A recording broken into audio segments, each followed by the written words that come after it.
Hey everybody, it is Sally And Laura. and Laura, and we're here at El Cajon Sonback, and it's Thursday, so we're rambling, and today we're going to ramble about applique, and it's a technique that you use to make things prettier, or maybe not prettier. Sometimes I make a mess of things. It could be abstract. But it anyway. could be a collage.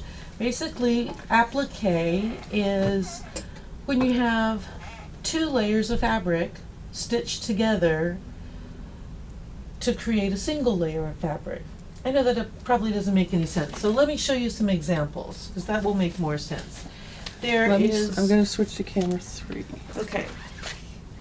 So that's this one, right? Right. Okay.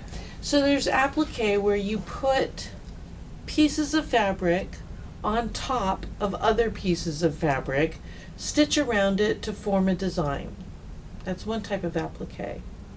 Another type of applique is where you have a piece of fabric in the back and you stitch your design on top and then cut out the top fabric to reveal the back fabric. That's called reverse applique, and that's what was done on this bag. So this is reverse applique. You can see the inside fabric is this one. We have that in 2 layers, so there's a layer of that here. Then this teal fabric was put on top. These circles were stitched on the teal fabric, and then the teal fabric was cut away to reveal the fabric that was underneath. That's called reverse applique. Oh, and there was a fusible web underneath that, so that Underneath would- this one? underneath reveal? the teal, Underneath the teal. so that it wouldn't fray. So you don't fuse it until you've trimmed it.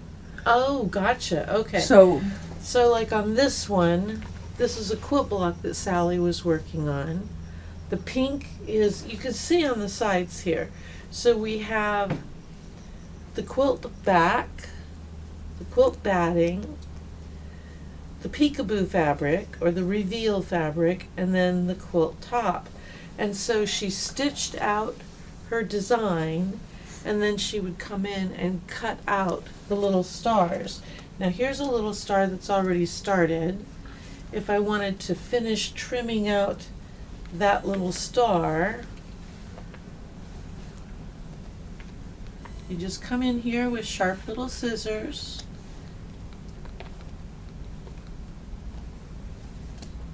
and you can see how I'm cutting the blue fabric away from the fabric that's behind it. I'm revealing the fabric that's behind it.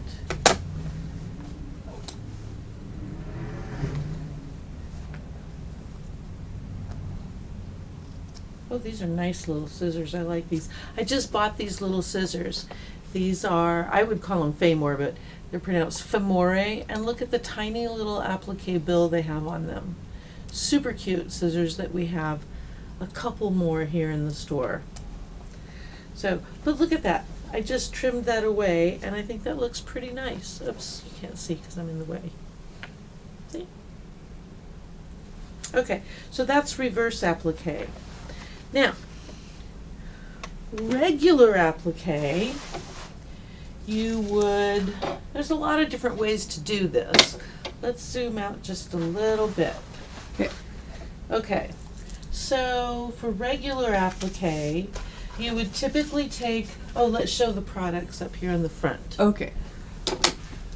So the sky and the sky. You would take a fusible web product, such as this. Let me get around here. This is the Inspira Stick and Fuse, and it's just. And there's other products that also are stick and fuse. Right. And so this one, you peel off the paper, you stick it to to your fabric that you want to applique, and then you iron it in place and it stays there. You would typically draw your image that you wanted to applique on the paper side of the fabric, the paper side that's going to remain with the glue, and then when you transfer it to the fabric, it will be in a mirror image of what you're going to put on as the applique. And I'll demonstrate that in just a second. Another product we have, it's a nice product for applique, is Steam-A-Seam. This is Steam-A-Seam 2. It comes in a roll. It's a white paperback on both sides. One side has a very light grid on it. The other side has no grid. And the nice thing about the Steam-A-Seam product is that when you peel the paper away, the product that's left on the paper is slightly tacky, so you can position it and remove it before you press it in place. It's a real nice feature of that product. Okay, a couple other products.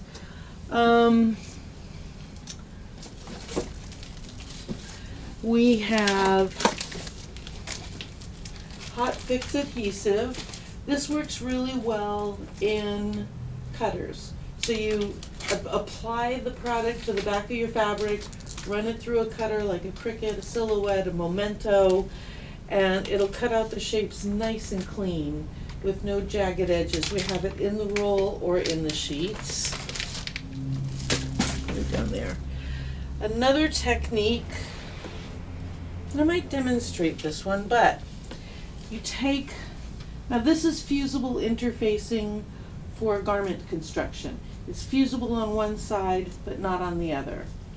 So what you do is you take this and you put, without fusing it, you're going to trace your shape onto either the fabric or onto the stabilizer. For example, if you were doing a heart, you would trace the heart out, or a circle. It works really well with non-technical shapes. For example, simple if you were shapes. doing a heart. You sew this with the fusible portion facing the right side of your fabric. Sew all the way around, and then cut a slit in the fusible and turn the applique inside out. So now the fusible is right side out on the back of the applique, and then you simply press it in place and top stitch around it. We have a couple different products that work well for that. Okay, other things you can do with applique are, well, let me show you on this one. Which camera do you want me to go I'll to? go to 3. There we go. Okay, so this is the Steam-A-Seam. Can you see the grid? Do you Not see that? very well. Well, let me go Try to the it other to camera. the, try to Okay. 1. Because I can focus better. Okay, there we go. You can see the grid on this one. This one has a grid on it. This is the sticky Sorry. side.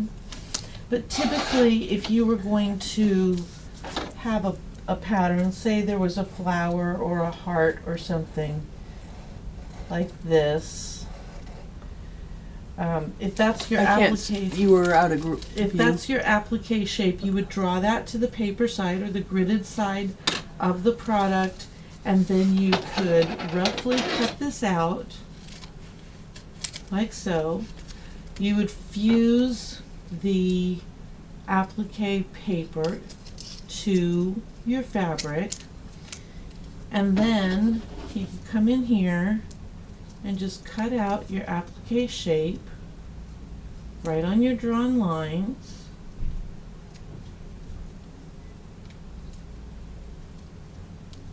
I should have made something with a little less curvy stuff to Yeah, it. you wanted to be challenged yourself to show us Yeah. how good you are at cutting things out. Oops. Well, you know, when I'm cutting I'm good these at dropping small, things. small round pieces, what I do is I don't move my scissors, I move the fabric. Oh, well, that's a good tip. So I rotate the fabric and I get a smooth edge that way. I found when I was trying to cut and move the scissors, I would get a jagged edge and I didn't like the look of it. So see, if you listen to us on Thursdays, you might get one tip, One kernel. one little morsel of something interesting. So here's my flower. Now you can see that this large petal is on the right side, but this is the wrong side of my fabric. So when I peel off the paper, like so, my glue is adhered to the back of the fabric, and I flip it over. Now this large petal is on the left. So when let's put it on something Why else. don't you put it on that white piece of white? Okay. Well, when I applique it on to anything else, It'll be easier to see. Oops, sorry, I didn't toss that at you. it's okay. It'll be just easier to see in the light. All right. When I applique that perhaps. on here, Yeah, there you go. it's going to be Perfect. with the large flower. Oh, I rotated it around a little bit, but the large flower is up here on the left.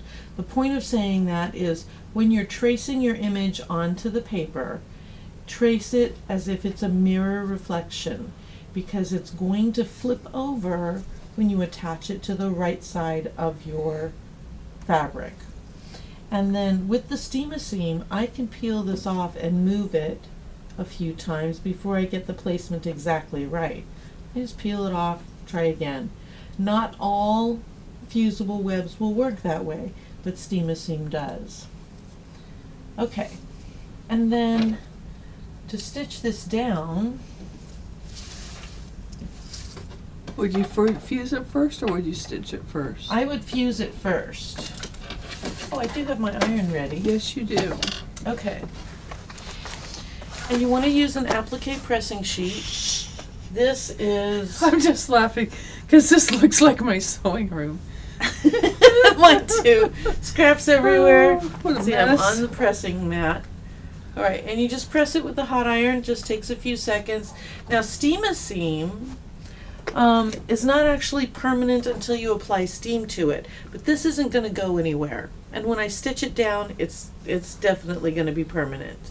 But you could, if you wanted to, still reheat this, peel it off, and move it to someplace else. I've had to do that a couple of times with a project I'm working on at home. The project that shall remain nameless. Because we like to do things more than once around Oh here. my gosh, it's just causing. I really like this little iron. I mean, it's just so easy. Okay. There we go. We'll stitch this guy down, and I'll show you how to do that. Then I'll show you another technique. All right. So I fused it in place. Now normally I would have stabilizer underneath here because you'll get a better Oh, effect. that's true. But I don't have stabilizer at the moment. Well, let me see. So Have any handy? Of course not. let's see. I'm gonna go to free motion, and nope, it's not that foot. It's this foot. Okay. And I have just a very fine thread in here. Okay, I have to take my shoe off. I'm sorry. I cannot sew with shoes. Just can't do I it. completely understand it. I can't feel right. Okay, and I'm just going around the edge. And normally I would use the spring action foot, and like I said, I would use stabilizer. Probably okay with that.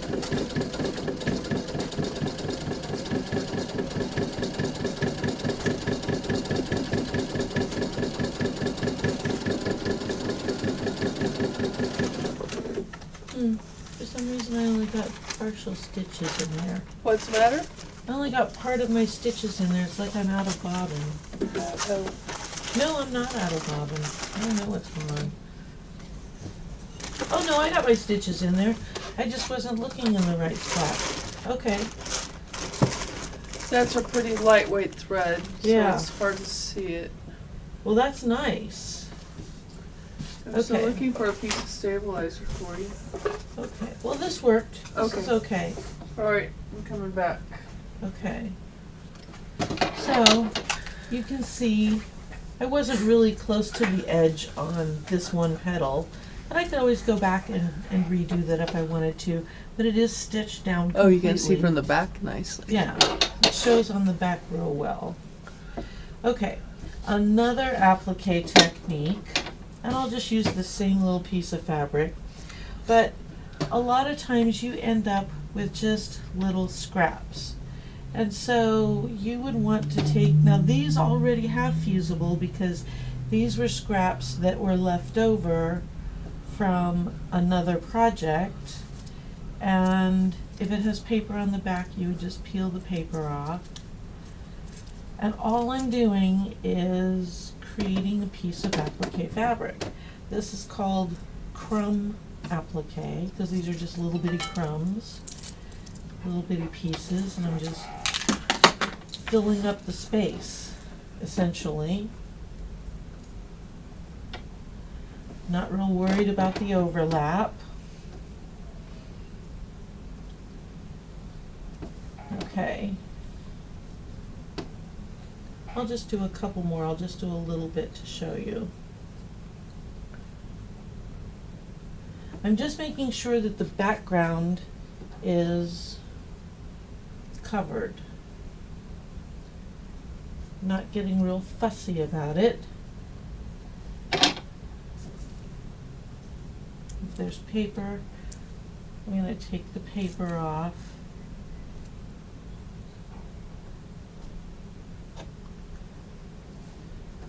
Let's see. I have a bunch of little pieces.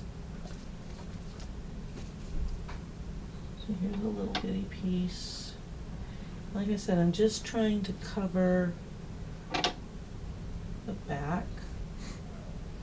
I have no dead spots in there. There's a nice purple paper.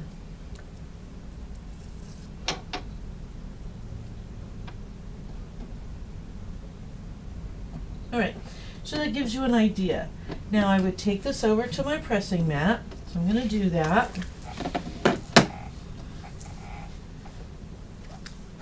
Because all of these little scraps are left over and they have sticky back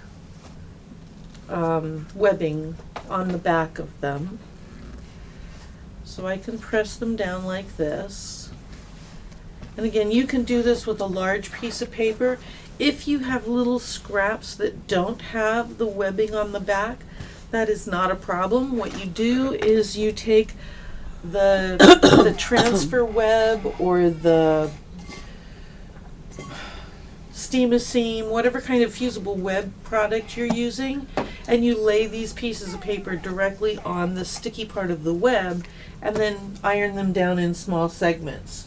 Then you take a piece of organza and put over the top, and you just stitch it down. It doesn't have to be perfect. I'm just going to stitch some straight lines.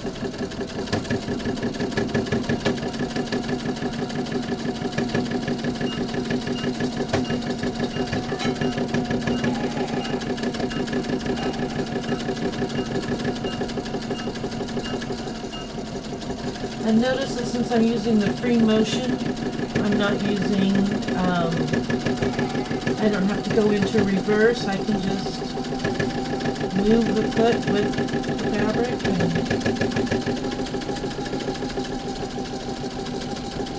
and it's holding everything together. My appliques aren't going to go anywhere. So this is a nice technique. I've used this to make bags and cup holders and quilt blocks. It holds everything down, and I really didn't have to do a lot of sewing. It has a nice sheen to it. It gives It does, a little because nice the organza's kind of sparkly a little bit. And then you would just trim it up to whatever shape and size you need. And it's a really nice way to salvage little bitty scraps that most people would throw away. So I kind of like the technique. I think it's really pretty. In fact, there was a lady that came in today that had a bag made like this. Huh. The A whole pur- bag was made a like purse, that? yeah. Interesting. Yeah. That's And her phone case was made like this. Huh. That's awesome. So, yeah, I thought that was pretty cool. Okay. And so, Alright. yeah, you can just build fabric. And it's nice and stable because even though we didn't use stabilizer underneath of it, we've got the foundation fabric or the foundation web. If you're doing this where you're fusing these little pieces onto a sheet of foundational web, let's pretend for a moment, because this kind of looks like what the fusible web would look like, and you sew you lay your pieces down on it, and you make sure you don't have any gaps, and you're going to fuse them in place. It's okay if they overlap. After you get it all fused on one side, you still have paper on the back. So this is fused to the glue side, you still have paper on the back. Once you get it all fused together, take the paper off, and now you're going to have fusible on the back of all your little pieces. Then you take that whole piece and attach that either to quilt batting or to another piece of fabric like a muslin or a what was I thinking fabric. Put your organza over the top and do your stitching, and it's a really nice way to create new fabric. Does that make sense? I think it did. Does Okay. anybody have any questions? It's a fun No technique, one's especially to voicing use up little questions. bitty scraps. It's a great way to use up little bitty scraps. And look how uniform my free motion stitches were. I'm pretty proud of that. Cool. Yeah. Okay. All right. So another, You got something Use- stuck on your elbow. I do. Oh, I do. Yeah. Okay. Another thing you can do with applique, and I'm just going to move these down here. Okay. Another thing you can do with applique is you can fussy cut. So, for example, if I wanted just this diamond, I can come in here. I've got my fusible on the back, that's the paper part. The glue is on the back of the fabric, and I can fussy cut out this little diamond if I wanted to. Is it going to be a square when you cut it out? Because it's not going to be oriented like a diamond then. Well, it depends on how I turn it, doesn't it? Probably. That's what I'm thinking. Yeah. So I That can is make my it opinion. It can be a diamond or a square. a diamond or a square. Okay, so here it is. It's not very exciting, I grant you, because it doesn't have anything inside of it. But I'm just showing that you can cut out specific shapes, and then you would peel the paper off to reveal the glue. The glue's on the back here. And then I could just attach this to whatever I'm putting it on and stitch it down. Now, you don't have to do free motion when you're stitching it down. You can do a zigzag stitch, you can do a satin stitch, you could do a decorative stitch. There's any number of stitches. Why in don't you these. show them how that looks to a satin stitch?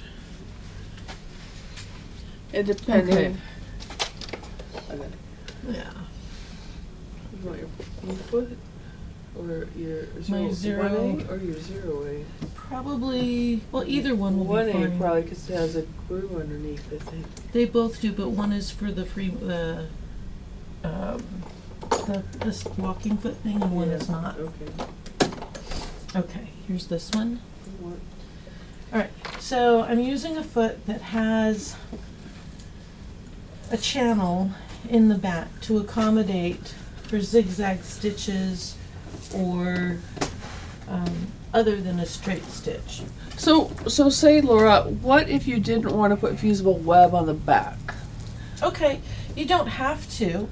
You could, alright, let me, okay, this, all the ones okay, this doesn't have this little part right here has fusible web, but this green part right here does not. So let's say I wanted to make a clover. Well, I better just make a heart. I can't make a clover. We're gonna make a green heart. A jealous person. Yeah, jealous heart. There we go. Okay, so I don't know if you can see that, but there's my little heart. And I would just cut this out.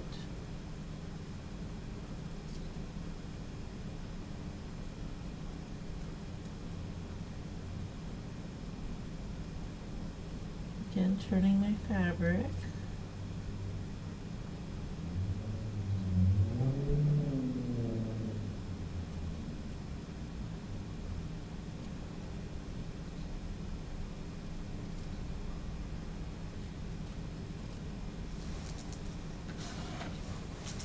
Okay, so there's my little heart.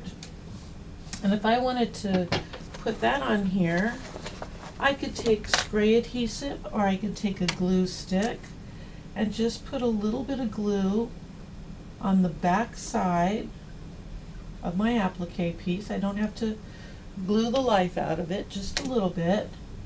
Enough so that when I turn it over, it stays in place.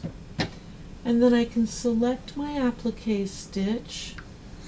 Oh, let's see, let's go with standard blanket stitch. That's always a good one. Okay.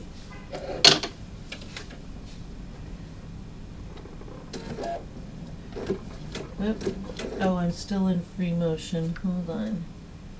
Let me turn that. It'll be easier if it's not in free motion. Yeah. Okay. IVT is not correct. I know. I don't want it on.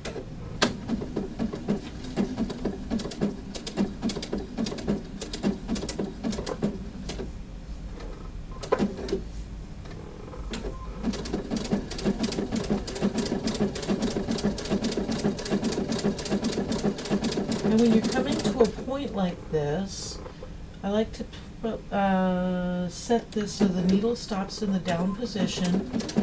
And when I'm coming to a sharp point, I want to make sure that I'm stopping in the down position on the back end of the stitch so that I can rotate the whole thing and then move forward. If I had stopped on the forward part of the stitch, then it would have to back up and I would end up with an extra stitch. When you're coming around a curve, you want to take your time, stop in the needle with the outside edge, and then just rotate. You can take a couple stitches, stop, rotate. And then when you come to the inside curve, I'll show you what to do with that one.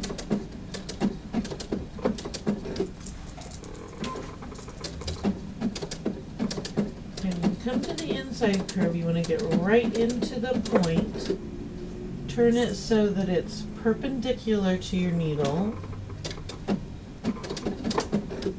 then rotate it. Oh, I went one stitch too far. Okay, in theory.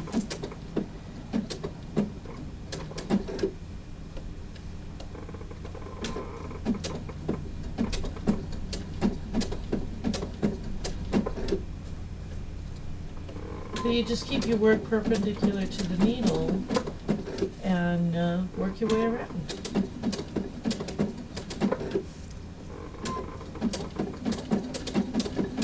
And you want to adjust the width so that it's got a good bite onto the fabric so that the it's not going to fray off. Right. Now I found that the standard width on the applique stitching works really well, and that's what I've used here. Uh-huh. It's just the standard width. But this is just regular cotton fabric. I might adjust that to a larger bite if I had polar fleece or fake fur or something like that I were appliquing that I wanted to get more purchase on. But you could also just do a zigzag.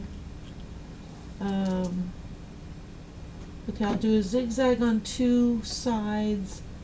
I'll edit my stitch so it's a little narrower.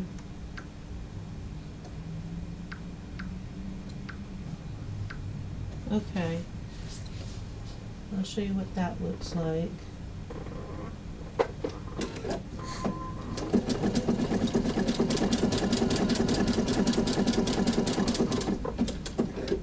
Again, stopping on the outside.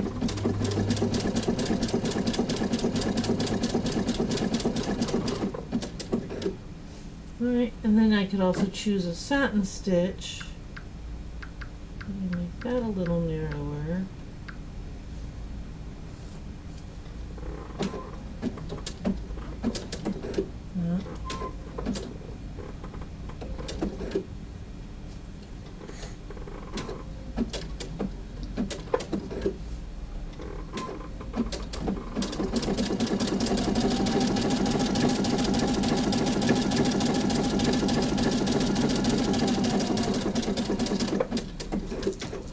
And you usually, if you're right-handed, you'll want to stop on the outside or the right side, right-hand side, before you pivot. If you're left-handed, you'll probably be going in the opposite direction, so you would stop with the needle in the left-hand position. It just depends where your outside of the applique piece is. So, with this one, I've done, get under the light here, I've done a standard zigzag on one side, so you can see the blanket stitch, the zigzag, and then here I've done a satin stitch. I did make my satin stitch narrower as well as my zigzag. I changed them to 3 millimeters in width. But you can make whatever width you like. You could also do this with a decorative stitch if you liked. Now, another thing about applique, and I'm going to see if I have another piece of fabric with no glue on the back. I thought I did. Oh, well, I can use this one. It's okay. So let's say you have a shape and you're cutting out a shape. I'm just going to do a little circle. If you were appliquing, I have to thread my machine again. If you were appliquing this, let's say you're doing an embroidery and the embroidery has an applique element in it. The first thing it's going to do is it's going to run a die line or a placement line, there we go, so that you know where to place the fabric.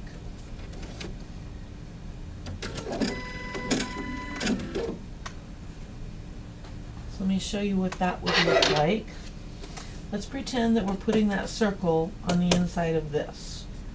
Alright, now the embroidery unit would do this rather than me, but I'm going to go back to my free motion for just a second.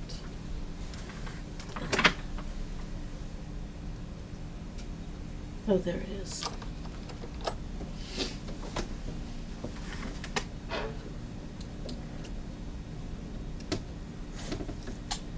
Alright.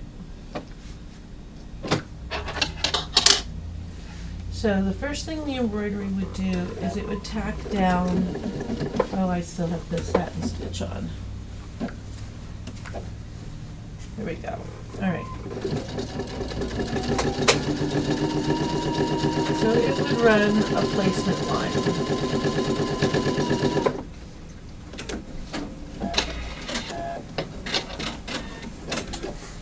So there's the placement line for your fabric. You take your applique fabric and you would put that right over the top, and then it's going to run what they call a tack down stitch. So then it's going to come in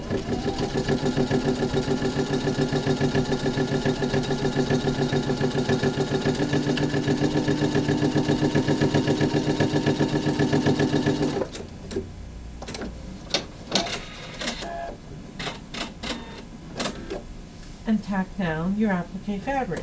Then it's your turn to come in here and trim away the extra applique fabric as close as you can. And these little scissors really make it nice. You don't want to cut the line of stitching because that's holding the fabric in place. But after placement stitching, it's going to secure this line of stitching with either a zigzag or a satin stitch or some other kind of stitch, whatever you choose in your applique process, or whoever digitized the design, however they chose to have that product stitch. So there I have it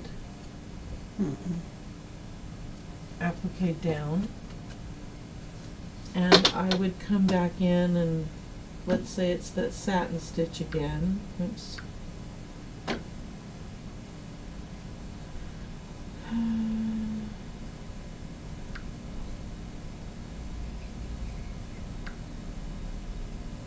Sorry, I'm making this a little smaller again. Now in embroidery you wouldn't be changing your foot, but I don't have the embroidery unit on, so I'm just showing what you can do. But you can do the same thing with just patterned applique designs.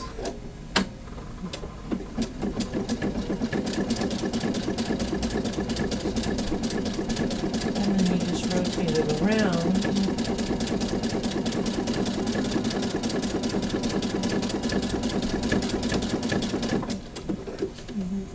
And stop and pause every once in a while to continue.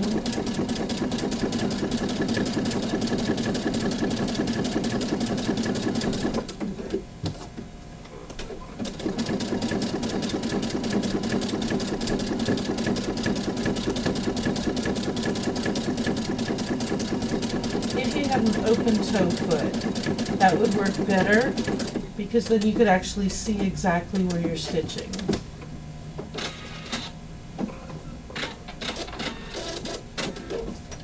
Alright, but that's how embroidered appliques work. So you have a placement line, then you place your applique fabric, then you have the tack down line, and then you trim close to that, and then it does the applique stitch on the last. So it's a 3-step process, and you have that there. Another thing you can do with applique is collage work. Now, this is a sample that Sally made. Oops. And it's really beautiful. It's plums, and what we did, I made teapots and Sally made plums. Let me go back, I need to change my foot again.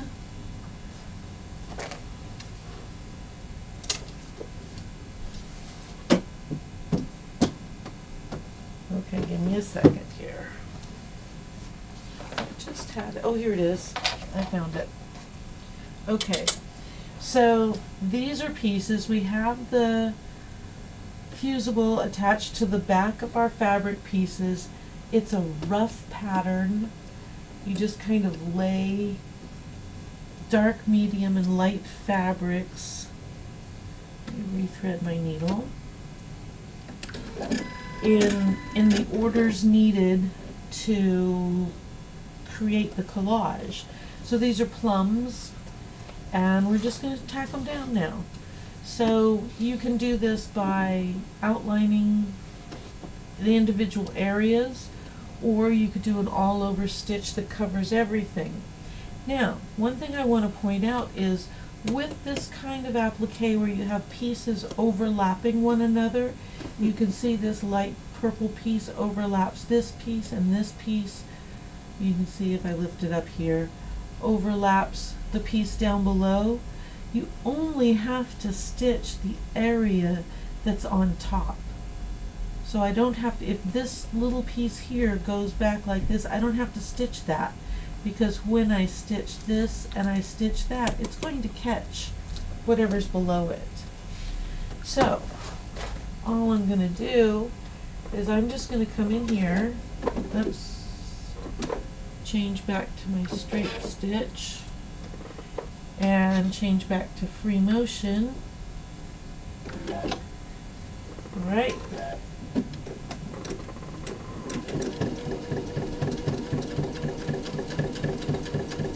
And I'm just going to roughly stitch around those applique pieces.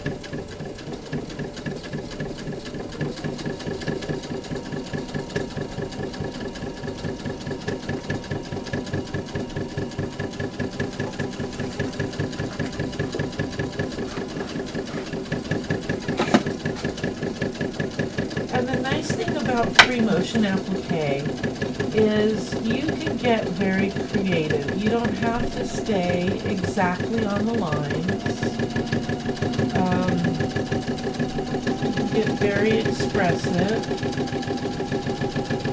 You can go back and forth over different areas multiple times. Add some dimension. It's really kind of for what we're doing with this is more holding it down. Right. And maybe adding a little sparkle. We're really more holding it down. Now, and on something like this too, this is, I believe you used, did you use steam or heat and I water? probably use multiple types of things. Okay. It didn't fuse very well, whatever it was. I might not have steamed it if I was using steam. I don't know. I need to go back and steam it again, but I was gonna stitch it first and then go back and steam it because you can see where it's not fused. It's definitely not fused. Lifting a little bit. Well, and I've worn it too. Right. So you wouldn't want to throw it in the washer until everything Oh my was gosh, no, that would stitched be down. like everything would go. But you can see that it doesn't take hardly any time, and you've stitched all of this down. I've just stitched roughly around the outside of some pieces, but you I could need to come in finish it. here and on the flower petals, for example, you could put things in the middle of the flowers if you wanted to. You could fill in this little circle or Likely, I'm just gonna take that gray thread and go. just finish what I'm doing now. Exactly. That would work. Oops. There we go. Alright, and then you want to make sure it ties off. And cut.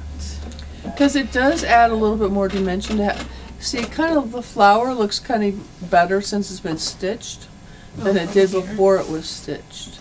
So here's the stitched flower. Very nice. And the leaves over here stitched down. And the plums. See, I didn't do anything fancy. Didn't stitch down. I just But it did looks random nice. stitching. And then you, yeah. It's relaxing, I think. But you do have Yeah. to make sure you get the front of the shirt out from underneath of the Yeah, presser let's foot when not you're stitch it all stitching the together. back. But Yeah, look how see, I nice can- this is. Here's a leaf, and she just went back and forth to give the leaf the texture. I think that looks great. You don't have to worry about staying on individual pieces. You can just quilt the shape. No, I just kind of did the shape because I think that's great. and that one probably isn't a leaf, it looks more like a bud. No leaf, the way I have it stitched. Yeah. Feels like, But it looks like very to me. nice. And so it gives whatever you're working on. I just have to stitch this one down. Okay, please do. Um, Well, you can show them how you'd stitch that leaf. How you'd Okay. stitch it with the the contour. contours, yeah. Okay. So we're just going to come in here. I'm not worrying about where the fabric is. I'm just worrying about where I want to stitch that leaf. Because all you have to do is catch a little bit of the fabric and it's going to hold it down. Hold down those edges.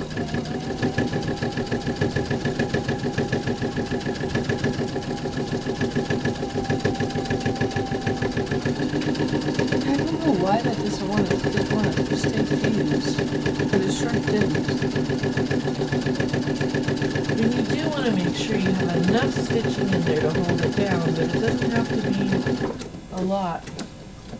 And so on this one, I didn't stitch around each individual part. I stitched the contour that I wanted to show on the leaf. On this one, I stitched around the individual components. But it's all up to you, how you want your project to show. Stupid thing. So, Stupid flower. there we go. All right. All right. I think that's all I think had. That's everything we covered. Yeah. You wanna So if tell you're them about the, if you were doing letters, you would probably do satin stitch more, yeah, and you would either match the So you would either match your, where am I? There I am. You would either match the color or you might do a contrasting color around to make it look better or not better. Now, there were some little gnomes that came and put hats on some spools of thread and hid them around the store. Now, if you happen to find them, you just bring them to the register and then you get to keep that spool of thread. So when you come in the store, keep an eye out for those little hatted spools of thread that those silly little gnomes came in. And Hid around go the online, store. watch the video. Sally shows you all about them, and it's Silly really a little cute video. things. Yeah. But Laura and I had fun making the hats. Yeah, But anyway, it's a fun project. well, we will be back next Thursday, and it will be after Christmas. So we will let you know to have a Merry Christmas. Yes, Merry Christmas. And we will see you after that. Okay?